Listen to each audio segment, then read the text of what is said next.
Amadzeinziro kuti munoroya. Vari kungotaura kudaro munhu waMwari. Munongozivawo munhu kana uine bhizinesi rako raunoita mashoko haaperi. Unomboita zvemabhotiki. Ichokwadi munhu waMwari.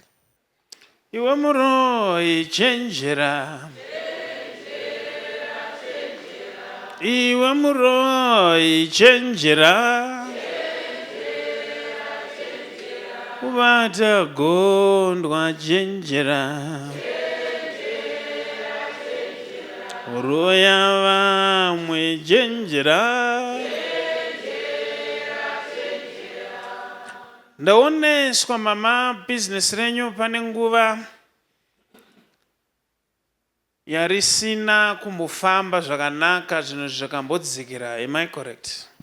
Ichokwadi munhu waMwari. Imimi ndobva maenda kune vamwe sekuru vanoita zvechivanhu kana zveun'anga.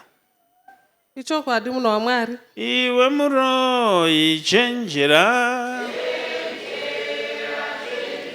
Kubata gondwa chenjera.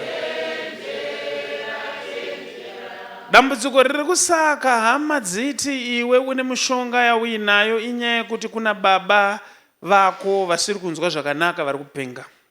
Ichokwadi munhu waMwari, vari kurasika njere. Uchitaura nawo kudai unotonzwa kuti nyaya dzatosiyana. But problem iripo kana kuti iwe paukaenda kun'anga wakanonzi uye nehembe yemunhu waunodisa, iwe wakaenda nehembe yani?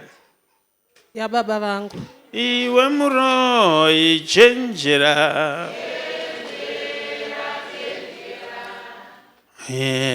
Chenjera.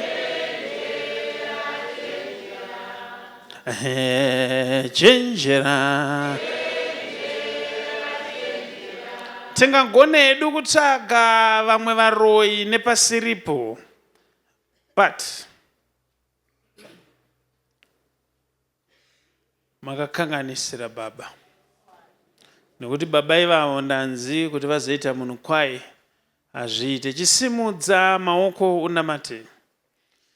Mumashure mangoti Mwari, kana paine zvandakabata pabhizinesi rangu kuti rienderere mberi, ndiri kuzviramba nhasi nezita raJesu.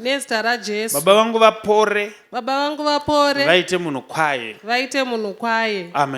Amen. Ndamboda kuti nyaya iperere ipapa, but ndazoona kuti hazvigone kuti wakanga uchipedza mhuri tisakunyadzise pane hama dzako. Saka ndatenderwa naJehovha kunzi baba vangu vachaita zvakanaka kwe7 days chete. Pa7 days munge mauya nemhuri yenyu pano kuti ndimbokufumura varipo.